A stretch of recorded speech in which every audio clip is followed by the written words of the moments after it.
Hey everyone, I'm here a minute early, so I'll wait for everyone to join in, but welcome.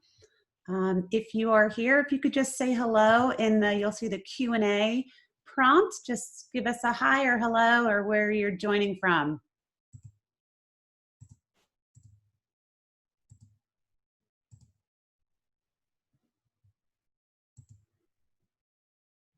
Awesome, we see a lot of people have already joined in. Give it 15 more seconds and I'll get started.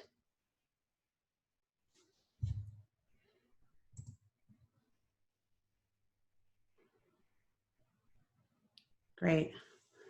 Thanks for joining, Nancy. Leah, if you're just joining, just give me a quick hello in the Q&A box so I know that you're joining and you can hear us.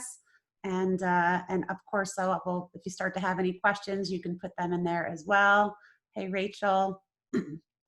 Thanks everyone for joining. Fantastic. All right, we have a nice group that's here so far. So it's 12 o'clock on the dot.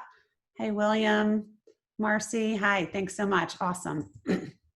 So welcome. I am going to get started. My name is Beth Hendler-Grunt, and I am the founder of Next Great Step. And I'm so excited to have all of you here with us today. I know things continue to be ever-changing and evolving in terms of the job market for students, for grads, and as parents of students and grads, how to best help them and support them. So my goal for the office hours that we have today is to share with you a couple of the trends and observations that I've been seeing in terms of hiring and what's happening in the market. And then I really want to be here to ask your questions. So as I'm doing my introduction and talking about a few of the trends and observations, please start typing your questions into the Q&A box. So I'm assuming most people are familiar with Zoom, but if this is new to you, there's a little a bubble on the bottom of your screen that says Q&A where you can type in your question. And I will do my best to get to all of your questions during the session today so we can address them. And if there's anything else, we'll follow up after if need be. The other quick request before we get started is there is a poll. And I asked 2 questions. You'll see that on the bottom of your screen. It says polls. And I just asked 2 questions. So I just wanted to get a sense of what's most on your mind. What are you most worried about? And I just always like to know if you're a parent, a student or grad, or just someone who's interested in learning more. I will launch the poll actually right now. So you can all see that. If you could just fill that in, it just gives me some useful information as well. So I will just get into it. Perfect. Okay. So one of the things that I've been seeing in this market, and look, I've been talking to hundreds of parents and students and grads over the summer. And really since, I know we do this all the time, but really since the beginning of COVID and the March timeframe of the concerns and what's on their mind. And what I also try to do is track what's happening. So the first thing to let you know is that grads are getting job offers. There are opportunities and students and grads are getting hired. Now, with that being said, I'm not going to say it's exactly what they thought it was going to be or exactly what they wanted, but I think that if young people can really pay attention to the trends that are happening in the market and where they can pivot. So if they thought they only wanted to do live events or only wanted to be in sports, now that sports is coming back, but we take a look at what are the skills that they have and where can they go. And one of the trends that we've seen of the major industries that are continuing to hire and are pretty consistent right now, and I'll talk about even a conversation I had with the head of HR from a major investment banking firm, is that these industries have been pretty steady. So finance has been pretty stable, software, technology, healthcare, pharmaceuticals, and streaming platforms. So those areas tend to be hiring. They're looking for people. They need people in all different aspects of their business. It's not necessarily just on the front end. Obviously, even food and supply chain. Companies like Amazon, Instacart, CVS, FedEx, but they need not just the people on the ground, which they need, but also whether they need people in marketing or HR or research. So I absolutely have seen trends where there's opportunities, and some companies, many opportunities. I think it's helping your students and grads to realize you just might need to pivot a little bit. If you had your heart set on a certain area, you need to look to where the jobs are, because there are opportunities out there. As you can imagine, the industries that continue to struggle are, leisure, hospitality, recreation, although I think a lot of people are investing in home recreation things for their backyard. But as a whole, travel has been, limited. And the other area where there's a lot of optimism, there was an article about kind of the strength of the job market is obviously real estate. And I don't know if you've seen in your neighborhoods where you live, it is where we are in the Northeast here, where there has been a real increase in the real estate market in terms of the volume, people looking to move out of the cities into the suburbs. So that's another area that really is also seeing a lot of growth as well. And one of the particular types of job functions that have also seen not only growth, but strength and confidence is sales. Sales in terms of whether it's high-tech sales or whether it's in some of those in pharmaceutical sales. People who have a title in sales have felt more confidence and more financial stability, which I thought was a really interesting trend. This was an article that was actually just posted on LinkedIn the other day by one of their head writers about one of the jobs and their observations. So those are just some of the kind of the companies, the trends, some of the roles that we're starting to see in terms of what's happening out there and the type of opportunities there are. So it may not, as I said, there might be a little bit different than what you or your grad had intended, but I think with the right focus, there's definitely opportunities to be had. And I'll talk about in a moment how they can focus even more to get those jobs. The other thing I wanted to share was this conversation I had. A good colleague and friend of mine who is the head of HR at a, I'll say big four, big six, I don't know the terminology, investment bank in New York, who does a significant amount of their hiring from college campuses. So I spoke to him as well as their head person of all the campus recruiting. And the good news, I'll say just specific to them, obviously it's in the finance area, they have not changed their numbers. They are continuing to hire the same number of candidates that they had in previous years. And he shared they are continuing to hire the same number into next year. So from a recruiting standpoint, they're very steady and solid, which I thought was really, really positive. I think something that was interesting, and it's not just finance, there's other industries like this, whether it be consulting, engineering, they do a significant amount of their hiring 1 year ahead of time.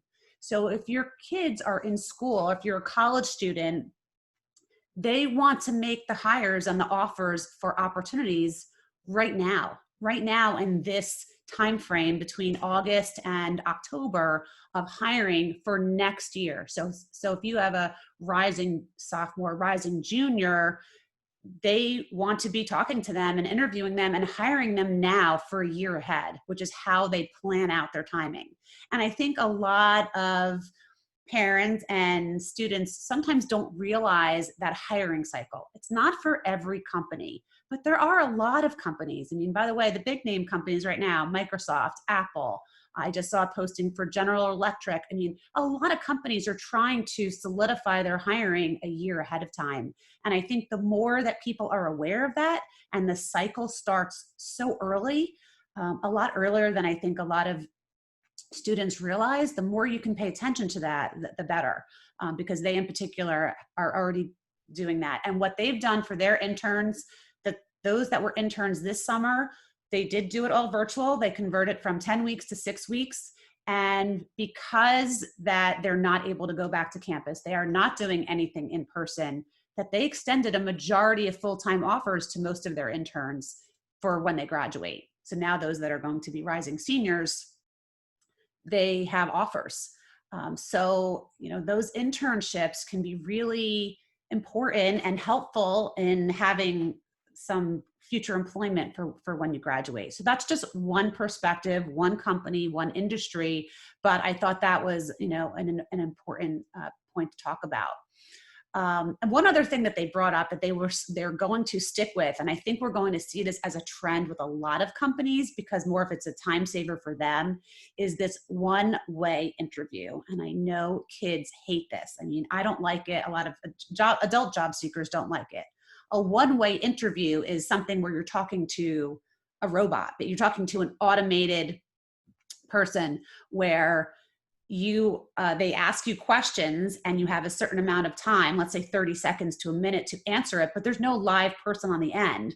So students and grads have to muster up the energy like they're talking to someone live and being able to answer these questions. And a lot of companies are continuing to use this as a way to filter out who they want to bring back for an in-person interview or Zoom interview as they progress.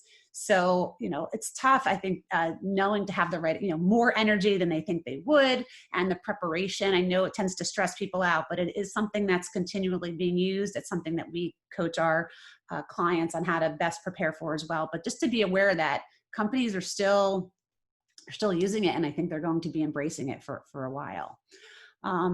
On the opposite side, I also had a really good conversation with the person who runs career services at University of Delaware. We actually were just connected on LinkedIn. I don't have a connection to Delaware, but we've been corresponding. So the gentleman was able to speak with me. I just was curious about what their strategy was from a hiring perspective and how they are advising students and their grads, because grads also have access back to the Career Services Center. And again, career fairs this fall are 100% virtual. And I expect that will be pretty consistent amongst universities across the country, regardless of whether students are back on campus or not. I don't think companies are going to send their own employees to recruit. And the good news, he kind of restated what I was seeing, is that employers want to engage. They want to hear from candidates. They want to hear from them directly, or whether it's through the school. They're going to be using a platform that's pretty common to a lot of young people called Handshake. In the past, a university would contract with Handshake to have companies post their postings on there just specific to their school, but now it's becoming the platform for a lot of schools for the virtual career fair. There's another platform called Career Echo, but really talked about how career fair is going to be all virtual and it's new. This is different. So you're not going to have the opportunity to see all your friends getting dressed up, going to this event. Students really have to pay attention to when it's coming. And usually it comes within the first few weeks of September into early October. And I can't emphasize enough how parents encourage your kids to be aware of this, as well as, if you're a student or grad, you need to understand when these opportunities are. Companies want to hear from you. The same way that you need to target the right companies ahead of time to say, hey, these are the 5 to 10 companies that I'm looking for to speak with. You got to do your research. You got to see what's happening with them in the news. You have to understand why you'd want to talk with them, not just say, tell me about you. You have to do your homework, and you have to make sure you follow up. So that those events are absolutely coming. And I think companies want to hire from there, but students need to be focused on it. And I know it's really hard because there's so much distraction. So as a personal note, I have a son who's a rising college senior.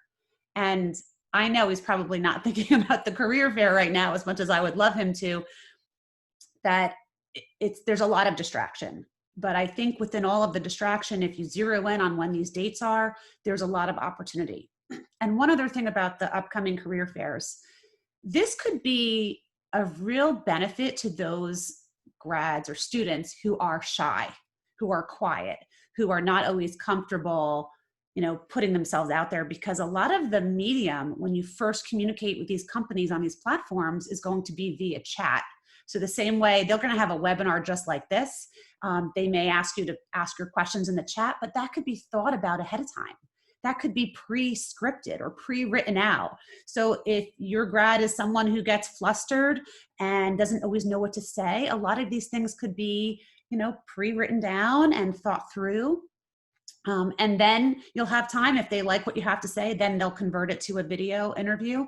But I think there's an opportunity for all. There also may not be as much conflict with classes. In the past, sometimes students couldn't make it there. So just to be aware that this is the medium, virtual career fairs are the medium of how recruiting will happen in the fall. And students need to be kind of zeroed in on those dates and when that is happening. The other thing we're seeing is just in general in the market that the status quo of how students and grads typically look for opportunities, which is typically on an online job board, that's not going to be a great way. It's never been a great way, in my opinion, to look for a job, but there is a lot more competition. So jobs that might have had 10, 20 candidates apply for it, there could be 100, 200 candidates. And the more that students and grads really zero in on how can I network with someone specifically who's in the job, or how can I reach out to an alumni who went to school with me, who had the same major, and maybe they're in the industry, the more that they can form personal, direct relationships, that will really set the stage for setting yourself apart. Because it's very hard to get found in a tracking system. And what I'll do for those who joined, I'll send the link. We have a mini video course of LinkedIn for college students and grads of how do you maximize LinkedIn, but also how do you track, how do you identify alumni? How do you figure out someone who maybe had the same major or maybe went into a field that you're looking for, how to identify them and then target them. But I think that's going to be a really important piece to make sure that that you're focused on differentiating yourself, because as we know, it is a competitive market. And one of the other trends that I am seeing is that video and phone interviewing is not going anywhere. And the ability to successfully have a virtual interview or over video is becoming more and more important. We actually just created a kind of a document about this, and I'll be happy to share it with all of you as for joining today. But being prepared, having the ability to look at the camera versus down at yourself in the picture, having good lighting, a good microphone, propping your computer up so you're at eye level, just all of the way that sometimes you might even need to be a little bit more animated or more expressive because it's hard to come across over video. So all of those tips that's just not, that's not going anywhere. And you need to do the preparation and the research that you would do for a typical interview. And you still need to be, dressed up and ready to go. So those are just some of the things that we've been seeing from trends, as well as what I'm hearing from other experts in the field. And I just, I'll take a moment to pause. I'd love to hear from all of you about your questions that you might have. So if you were just joining, if you can put your question into the Q&A box, so at the bottom of your screen, you'll see a little bubble that says Q&A. If you can post your questions and put them in there, it'll enable me to answer them and be able to give you some support. So I'll give you a moment to do that. But if you can go ahead and put that in there, it'll give me a sense of what's on your mind and what you are, what you're thinking about. Now, I'll offer one other thing while you're putting your questions in there.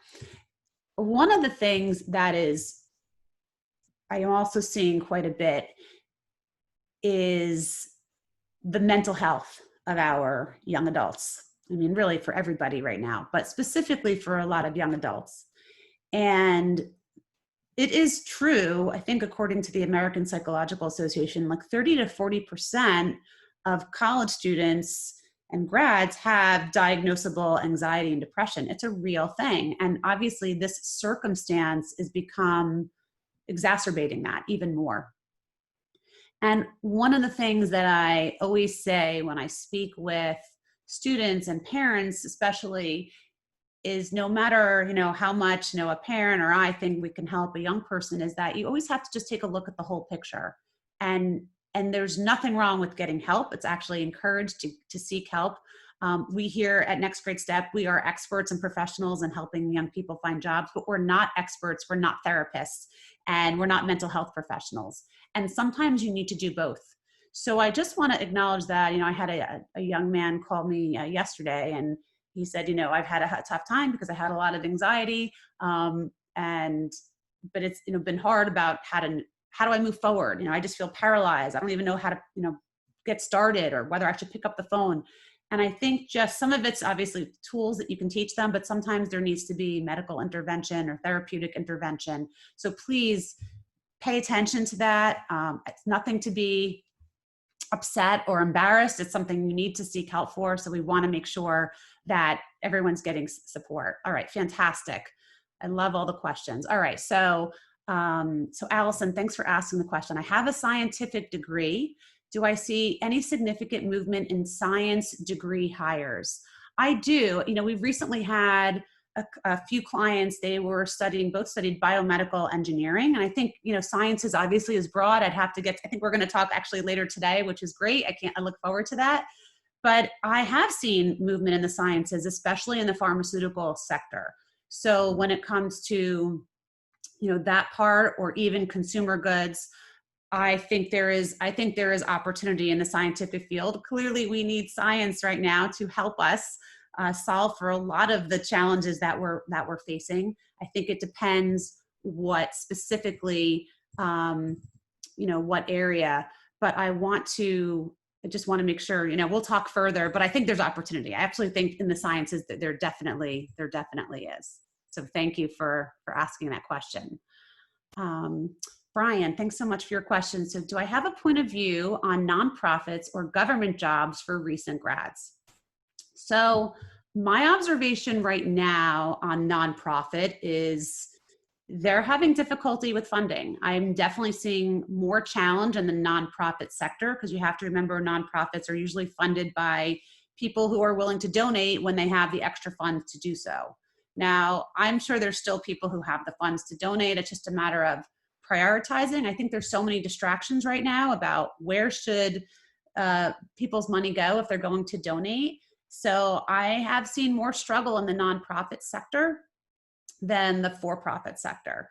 And in terms of government jobs, I have not seen any specific. I'll be candid, I haven't had any recent clients who have taken on a government job. I know usually the background checks are so lengthy in that process. So sometimes you're waiting 6 months to a year, depending on the type of role. But I know sometimes the background check alone to get into a government role can take quite a while. So I haven't seen quite as much opportunity in those particular areas. So I hope that helps answer your question.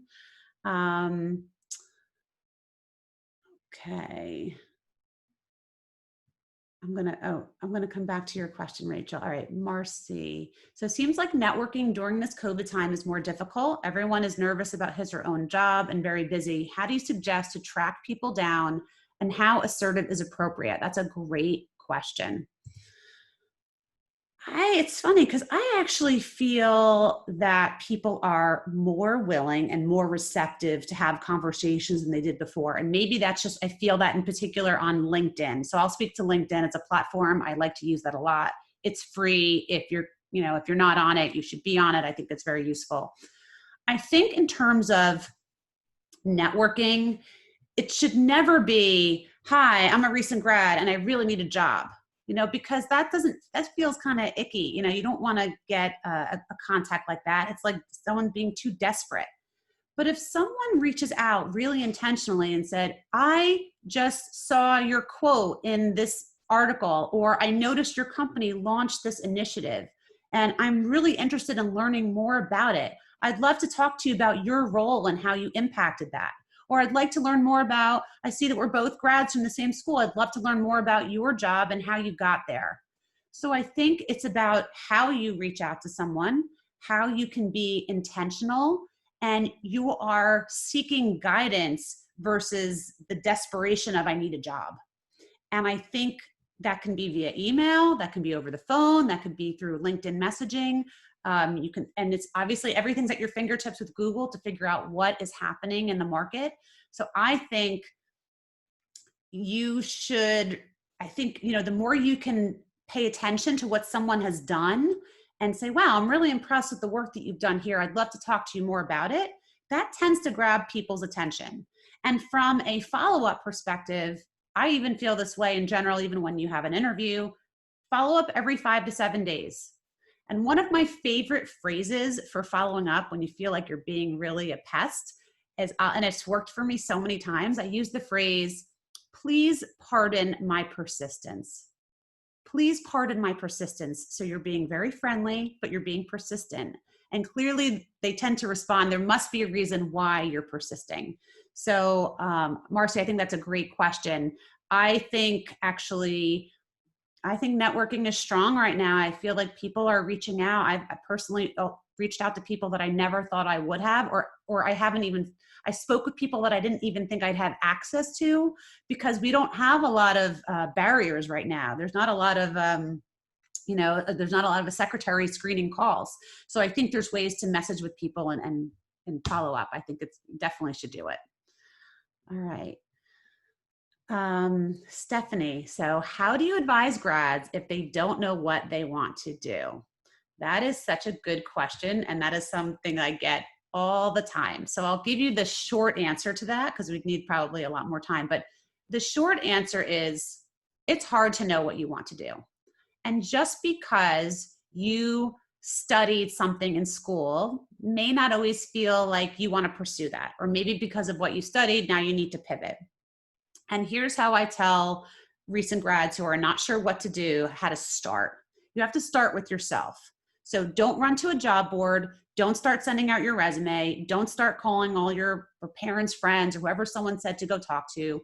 You have to take a self-inventory. And the concept that we teach is about understanding what your own core skills are. Your core skills are those that you are the most competent, most skilled at, and you enjoy doing. And a core skill is not saying I'm a hard worker or I'm responsible. Those are great things. Those are great attributes. A core skill is I'm great at research. I'm analytical. I'm a writer. I know how to sell. That's an actual skill that you have learned or acquired over time. You need to figure that out first. What are your core skills? I don't care what you studied in school. What is it that you're able to do that you could bring to someone? And if you say you have a skill, you have to be able to come up with an example of how you demonstrated it. So if you say you're a great writer, then tell me about how you wrote for the school paper. Or if you say that you've done research, then tell me about either a volunteer or part-time job where you did research, how you did it. Then once you have clarity, I want you to target 10 companies and 10 companies that are of interest and 10 people who are doing the job that you would be interested in doing. Not the higher up, not the executive VP or the CEO, someone who maybe graduated a few years ago and is doing what you want. And then you need to reach out to network with them and say, I'm like you, I'm a recent grad and I'd love to learn more about what you're doing. And the more that you can have these conversations and then be able to talk about yourself and your skills and ask good questions to understand what they're doing, that will help you start to formulate what you like, what you don't like, and what might be out there where you can leverage your skills. So it's kind of a loaded question. We teach that whole process of what do you do when you don't know what to do and how do you network and do it effectively.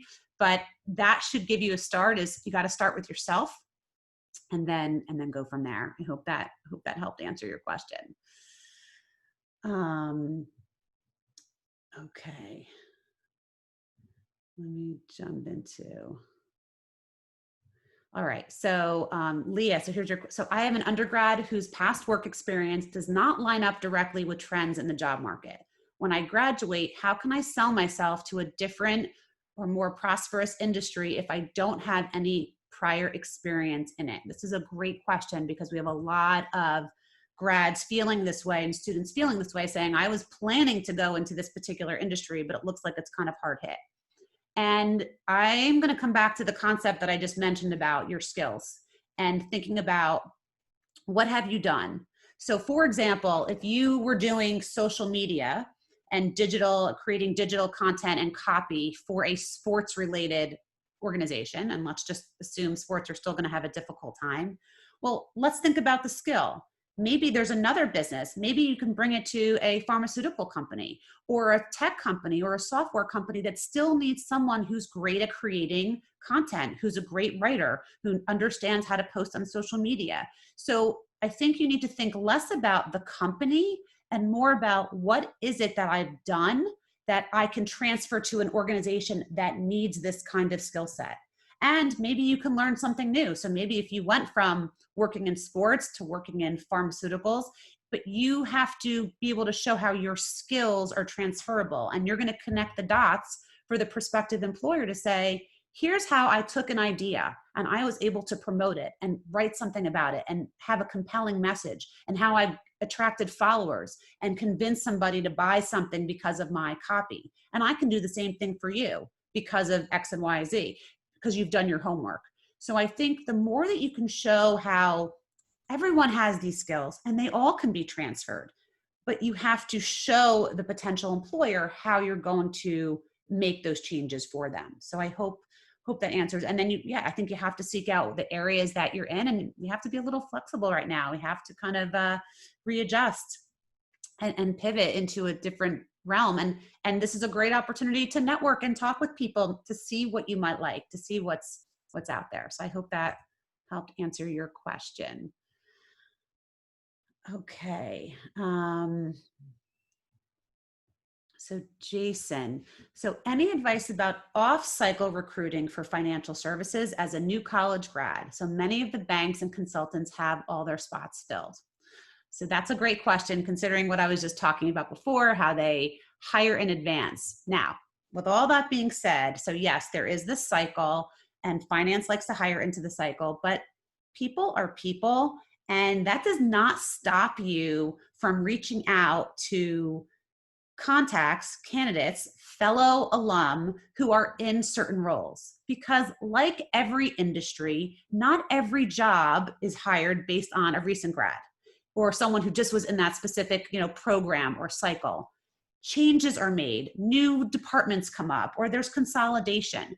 And if I were you, I would reach out to fellow alumni who went to the same school, who are working at the same company or the companies that you'd like to target. And it's okay if you didn't hit that cycle. That's not every single job. I've had plenty of young people that I've advised who have gotten into opportunities off cycle. Sometimes there's smaller offices. Maybe it's not the big, New York City, Manhattan office. Maybe there's something more regional where they're always making changes, or people that haven't done the career fair piece of it. So I think don't be discouraged that if you didn't get into that particular, hiring cycle, or that, whether it's the rotational program, people things constantly change. And I think if they say, hey, well, maybe our spots are closed, then you need to stay in touch. Part of this is the grit to continue to stay in touch with people, to offer value, to say, oh, I recently saw this article, I thought this would be of value to you, just following up. I would, or asking somebody to turn them into a mentor, because then you can also hear about what's going on, or maybe how they should guide you. Someone who's in the industry can also give advice as well. And I think, I'm not going to claim that I am the absolute expert on, finance, but I'll tell you, I've seen it over and over again that I have seen people get hired off cycle, but you have to make the inroads. It goes back to that same networking conversation. You have to reach out. You have to, connect with people who are in the jobs that you're interested in. Okay, so Andrea shares, how do you advise college seniors whose prior internships and job goals are in a hard-hit industry like real estate? Do you suggest they pivot, widen their search to other industries, or just keep pushing through networking? Great question. Yeah, and I'll specify, I know commercial real estate is having a tough time. So right, there might be more residential real estate that's doing better. Commercial is struggling, and it depends where you are in the country. I think it is wise to broaden your search and not necessarily be so niche about what you're going to focus on. And I think it goes back to, what are the skills that you need to have in real estate? One of the top skills you need is your ability to sell. And if you can sell real estate, you could probably sell other things as well.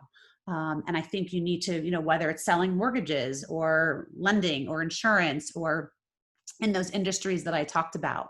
So yeah, there's the need to be flexible, and you have to, so you can do more networking in your field, or you can expand your networking and start talking to people who are beyond that, as I said, in those different industries. But I think you need to get a feel for, one, taking that self-inventory of what skills you have, and then how you can bring them to other areas. I hope that answers your question. Okay, Marcy asked a good question. So are companies reading cover letters anymore? And all these automated systems, what is the current approach suggestion? My suggestion is that whether they read a cover letter or not, I think it's good to have one.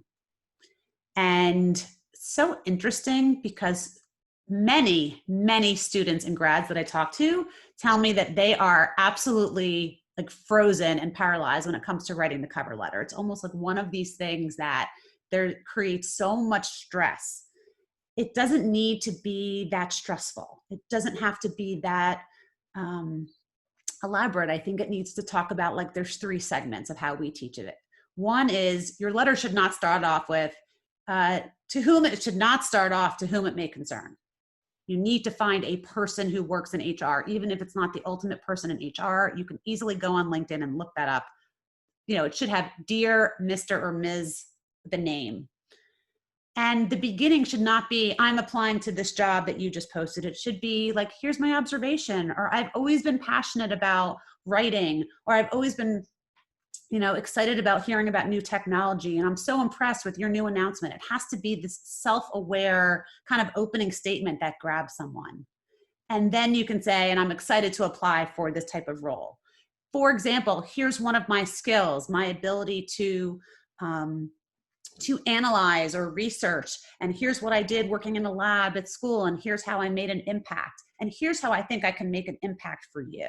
It should not be a recap of your whole resume, but I think it needs to be something that shows who you are, allow someone to get a sense for you beyond the resume. And I would encourage doing a cover letter, whether it's the email that you send someone and your resume is attached, that's your cover letter. I think people are looking for ways to differentiate candidates. And if there's an opportunity, I wouldn't skip it. I guess that's my overall feeling, is I wouldn't skip the cover letter if you don't have to. And then your other question was about automated systems. Well, yes, they're still being used heavily, which is why I'm such a pro networking person and really bypassing this whole ATS, or applicant tracking system process, because it is very hard for college students and grads to get found and picked up from those systems. There's no way anybody will have enough experience. You're not supposed to have that much experience because you're coming out of school. There's no way that you will, it's very hard to get through.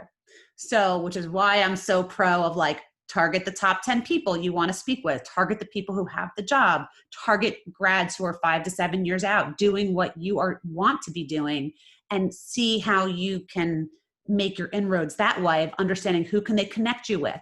How can you express your talents? How can you share how you can help them?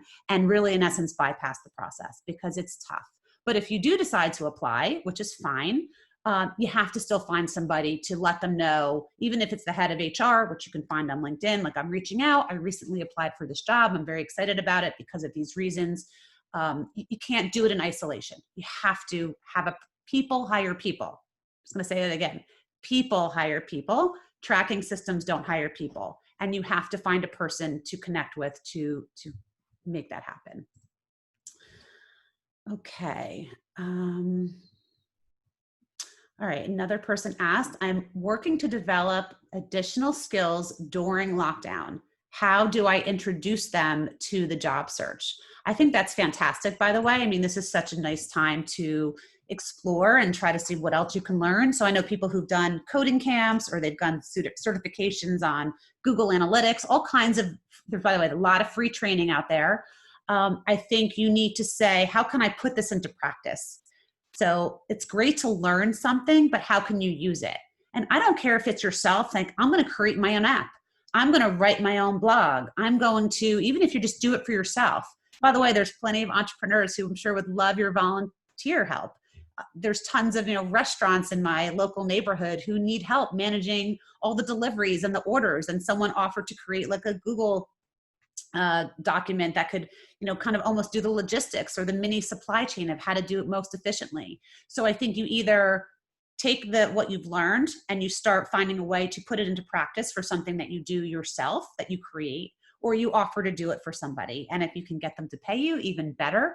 But I think just a way to get experience putting that certification into play so you can do Google Analytics for a business or a local accounting firm, a local law firm, so you can test it out and offer value. And then it could be something that you can put on your resume that you did this for someone. It's okay that if you're not paid or not, but that way it's able to build your portfolio of experience. Okay, these are great questions. Okay, another question. Do you need a professional description of yourself on your resume? Not sure exactly of the question, but I'll give you my tips on resume in general and what you should put. So it is no longer in fashion to put, especially for recent grads, an objective statement. You don't need to put an objective. What you can do at the top is you can list your most dominant skills, maybe 3 to 4. And if it's something specific, if you know how to code, it could be, let's say like, coding, leadership, analytics, or maybe some key words at the very top. But I would not put an objective. That's kind of a dated thing. And then if you are in school or a recent grad, what should be on top is your education, what your major is, what you studied. If your GPA is over a 3.0, you should put that on your resume. If it's not over a 3.0, the inference is that it's below. So you need to be ready to talk about that if that's the case. And then you want to get into what were your work experiences first. So any part-time jobs, volunteer opportunities, things you've done over the summer, internships, you want to have that. And you can even write, relevant work experience. So maybe you were scooping ice cream and you're not sure if that's relevant to getting into a technology sales role. You can skip that if you wanted to. You don't have to put every single job. Put the ones that you think are most relevant. If you were working did work with the technology club at school and you helped recruit members, you want to put that on there. And the most important thing about the resume that I will just reinforce is people don't read. People don't read and they don't listen. So the more you can be concise in what you're saying, as well as putting in metrics where you can quantify what you've done, it helps someone. By the way, people's eyes are drawn to numbers. So you want to have as many metrics, don't go crazy, but you want to show how you made an impact in what you did. So if I go back to that, I was in the technology club and I was able to increase membership by 10%, or I was able to attract 20 new members each year. You want to have those kind of metrics. Or if you were cleaning up a database, maybe you managed sorting through 500 records of data, 1,000 records. You want to give someone the sense of the scope of what you did. So I'd say if any kind of overall arching advice is focus on what you accomplished, not your activity, but what you actually did or helped someone else to accomplish, and add metrics, because that's what draws someone's eye, and they can quickly go through your resume and kind of get a feel for what you've done. So I know I kind of deviated there on the question, but I hope that helped. All right. Another question here. Okay. Is it acceptable to use a cover letter template tailored to specific companies? So I guess since I don't have exact clarity on it, if you can use, I'll say a template.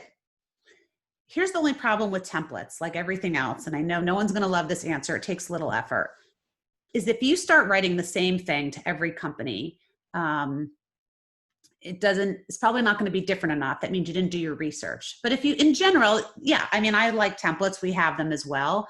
But your template should be, the first sentence of like, what are the first few sentences as to why you're passionate about that area? What has the company done? What have they specifically accomplished? That you can use that as a framework, but you're going to have to fill that in for every type of company. And then the part about yourself, sharing your skills, but let's just say your top skills are you're analytical, you're great at research, and you are a really good problem solver.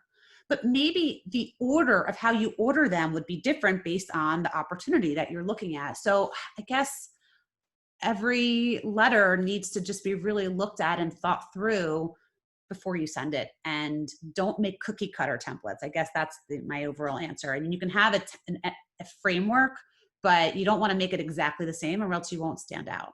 So I hope that helps. I love all these questions. This is great. Okay. What are trends with media companies? So let's clarify, media.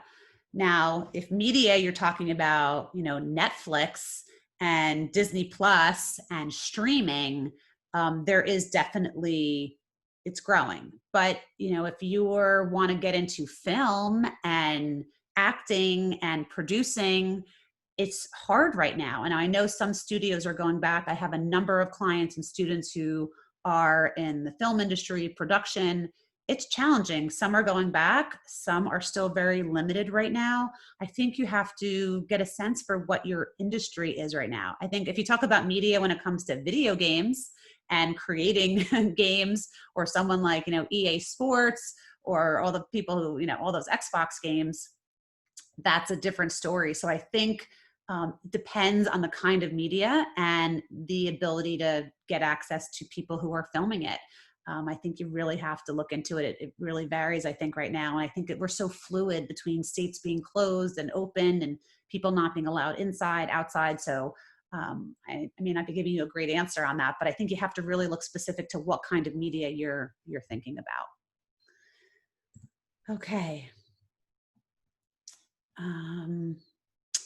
Okay, another great question is, so in the current environment, is there any way to get feedback on resume interviews and why you are not selected for a job? I mean, I will tell you, in any environment, not just this environment, I always encourage candidates to ask the people who interview them, when you don't get the job, I really encourage to understand why you did not. Now, this is hard. Some companies don't like to share that. Candidly, I think it's really not great that a lot of recruiters will not, or employers won't give the feedback, because maybe I think they're uncomfortable. Personally, I just think they don't like to be put in the position. But I think it's so important to ask for feedback, and I think it depends how you come at it. So you have to be gracious. So let's say you're rejected from a job. What I encourage clients to do is to reach out and saying, thank you so much for the opportunity. I really appreciated learning about your company, and I was, and I'm still excited about your future or what could happen. If you would be so kind to help me with some feedback as to what I can do differently to be a better prepared candidate going forward, I would greatly appreciate it. If you'd spend 10 to 15 minutes with me on the phone, that would be a huge help as I move on. So you're almost going to the person as if they're like a mentor to you, or someone who can offer advice, versus like, well, why didn't I get the job? You don't want to be, and look, I know it's upsetting, but you don't want to come across a little angry and bitter. You want to be someone who's gracious that you had the chance to talk to them. And I have seen it over and over again. If you can get a hold of the person or each of the people and write a thoughtful email and say, if you'd be so kind to share with me some additional feedback or how I can be a better candidate in the future, they share that feedback. And it's incredibly valuable, because a lot of times you don't know why you didn't do well. It could be things that you didn't even think about. Maybe you just weren't qualified, or maybe you need another certification. So you know that you need to have more exposure to a certain area or understanding. Or it could be that they decided to go internal. I've had a candidate where she went back and asked this, and we in essence planned it out, where she asked her questions. She also had a chance to restate some of her skills, and they were so impressed with her conversation. They said, listen, you are our number 2 pick, but we want you to apply for a job that we know is coming open in 2 months, and we really want you to take that job. It ended up being an offer when she thought she was rejected, because she had the maturity to have the conversation in such a way. So I am a big fan of asking why you did not get the job, but you have to do it tactfully, and you can't come at it being all upset. But I think people will I think people will give you feedback if you come across as, really sincere about it. Okay. Let's see. Okay. Stephanie has a question. Since emotional intelligence traits and skills are a big thing to focus on right now, how do you communicate those in the job search? That's a good question. My overall feeling in general is that sometimes your ability to come across as someone who's confident, who feels at ease in how they're talking about themselves is sometimes, it's like the nonverbal becomes more than the verbal sometimes. But what we tell our clients, and I'm going to go back to my, I feel strongly about understanding your core skills, is you need to know what your core skills are. No matter how much you tell someone you're a hard worker or you're responsible or you're willing to be flexible or adaptable, you have to still have the actual skills that they need. But what I tell clients is tell someone you have the skill. Tell them that you're a great writer, but show how you have those emotional intelligent attributes around it. So maybe you met a deadline that shows that you are responsible, or maybe you were able to interview your subjects for your next article in a really sympathetic way.